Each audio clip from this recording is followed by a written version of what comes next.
नकली cough syrup बनाने के अवैध कारखाने पर रेड।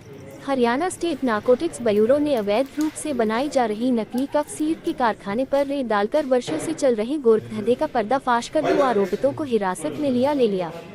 ख्याली एनक्लेव में चल रहे कारखाने से लाखों रुपए की बनी और अर्ध बनी कफ सीरप और बनाने के उपकरण बरामद कर लिए। देर रात तक चली कार्रवाई में ड्रग्स कंट्रोल विभाग के अधिकारी भी साथ रहे। जानकारी देते हुए बताया गया कि मौके से विंग्स कंपनी की नकली खांसी की दवाई बनाई जा रही है। ओनरेक्स की 3087 भरी हुई बोतलें, 6000 खाली बोतल, विंग्स कंपनी के लगभग 2000 ढक्कन, ओनरेक्स के नाम से 700-800 नकली लेबल तथा पूरी दवाई तैयार करने का कच्चा मटेरियल इस फैक्ट्री से बरामद किया है। रेड के समय 2 एक्यूज पंकज सिंगला और राजेश जैन मौके से नकली कफ सीरप बनाते हुए काबू किए, जो पिनिगवा के रहने वाले हैं। Haryana state narcotics control bureau के पलवल एवं Faridabad team incharge Satpal Singh, sub inspector कीमतीलाल व उनकी टीम ने सीनियर ड्रग्स कंट्रोल अधिकारी करण गोदारा और जिला ड्रग्स ऑफिसर संदीप गहलान की संयुक्त टीम ने गुप्त सूचना पर ख्याली एनक्लेव में धीरज गुप्ता के मकान में चल कफ सीरप के कारखाने पर संयुक्त रूप से रेड डालकर बड़ी कार्रवाई की है। यह मकान 10,000 रुपये महीने पर किराए पर लिया हुआ बताया गया, लेकिन मौके पर किसी तरह का कोई डॉक्यूमेंट प्राप्त नहीं हुआ। Haryana state narcotics control bureau के पलवल एवं फरीदाबाद के इंचार्ज इंस्पेक्टर सतपाल सिंह ने बताया कि अभी काउंटिंग की प्रक्रिया चल रही है। अभी मुकदमा दर्ज करने के बाद दोनों आरोपितों को अदालत में पेश कर रिमांड पर लिया जाएगा।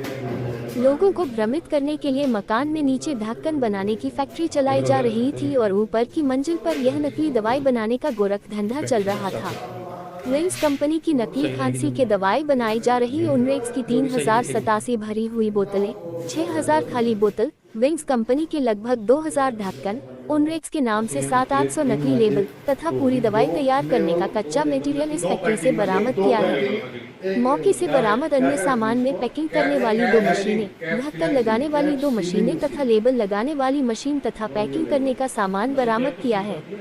Senior DCO doctor Karan Godara एवं Palwal drugs control officer Sandeep Gahlan ने बताया कि यहां पाई गई प्रतिबंधित कोडीन फॉस्फेट से कफ सीरप बनाया जा रहा था, जो नशे के काम आता है। बना के जा रहे कफ सीरप के लेवल पर कोडीन फॉस्फोरस मिलाया गया है।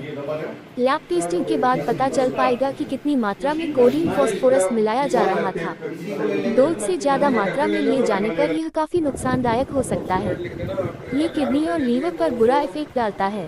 कोडीन फॉस्फोरस से किडनी और लीवर को सबसे अधिक प्रभावित होती है। कारखाने में न तो कोई दवाई बनाने की परमिशन थी, न उनके पास लाइसेंस था और न ही प्रशिक्षित कॉम्पिटेंट आदमी बनाने वाला पाया गया। इनके पास से विंग्स कंपनी की दवाई बनाने की कोई अथॉरिटी भी नहीं पाई गई। जो 2 लोग मिले उन्होंने अपने आप को पार्टनर बताएं। इसके अलावा वहां पर कोई कर्मचारी मौके पर रेडिंग टीम को नहीं मिला।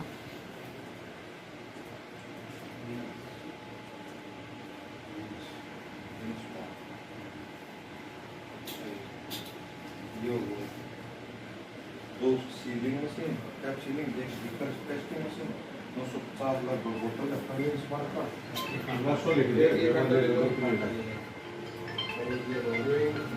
इस रोल आप क्या करेंगे? डिजिटल का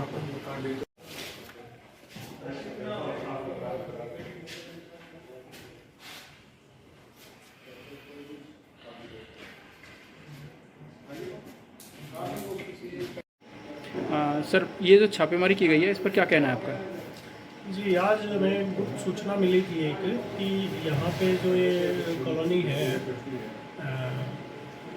ख्यालिया कॉलोनी, इसमें एक मकान के फर्स्ट फ्लोर पर कुछ ड्रग्स मैन्युफैक्चर की जा रही हैं विदाउट लाइसेंस के। तो जो हमारी Haryana state narcotics control bureau की टीम है, उनके साथ मिलकर हमने एक टीम का गठन किया और यहाँ पर आज रेड की। तो रेड के दौरान यहाँ पर 2 आदमी, श्री धीरज और एक पंकज, जो कि पिनगवा गांव मेवात के रहने वाले हैं, वो यहाँ पर काम करते हुए जो ड्रग्स हैं वो मैन्युफैक्चर करते हुए मिले और यहाँ पर सारा सेटअप उन्होंने लगाया हुआ था कि ड्रग्स को बनाने का, मिक्सिंग करने का, पैकिंग करने का, फिलिंग करने का। जब हमने इनसे लाइसेंस मांगा, क्योंकि ड्रग एंड कॉस्मेटिक एक्ट के तहत वैलिड ड्रग लाइसेंस के साथ ही दवाई का निर्माण किया जा सकता है, तो ये कोई भी दवाई का लाइसेंस बनाने का, कोई दवा बनाने का लाइसेंस नहीं पेश कर पाए। और ना ही ये बता पाए कि इसमें जो रॉ मटेरियल या पैकिंग मटेरियल ये यूज़ कर रहे हैं कि उसको कहाँ से लेके आ रहे हैं। तो इसलिए हमने जो जितनी भी ये तैयार माल था यहाँ पे लगभग 3000 से ऊपर बॉटल्स थी जो तैयार थी ऑनरेक्स की। विंग्स फार्मा का बेसिकली ये बना रहे थे, नकली सिरप बना रहे हैं जिसमें कोडीन जो है वो एक एक्टिव कॉन्स्टिट्यूएंट है जो कि नार्कोटिक NDPS एक्ट के अंदर आता है और नशे में प्रयोग होता है। तो इसलिए हमने इसको सीज कर लिया है। कुछ सैंपल भी हमने लिए हैं। यहाँ पर तैयार माल जो बगैर पैक था एक कैन में लिक्विड वो भी मिला है, हमने उसका भी एक सैंपल लिया है, उसको भी हम जांच के लिए भेजेंगे इसमें क्या है। और उसके बाद पुलिस ने भी काफ़ी मटेरियल NDPS एक्ट के तहत अपने कब्जे में लिया है। तो अब नियमानुसार आगे कार्रवाई की जाएगी। ये बिल्डिंग किसकी है जहाँ पे काम चल रहा था? ये बिल्डिंग इन्होंने बताया कि रेंट पे 10,000 रुपये पर मंथ के हिसाब से रेंट पे लिया गया है, परंतु हमारे को कोई मौके पे ये कोई रेंट डीड वगैरह प्रोड्यूस नहीं कर पाए हैं। किन किन धाराओं के तहत कार्रवाई हो या मुकदमा चलेगा? NDPS एक्ट के तहत और ड्रग एंड कॉस्मेटिक एक्ट के तहत कार्रवाई इनके खिलाफ की जाएगी।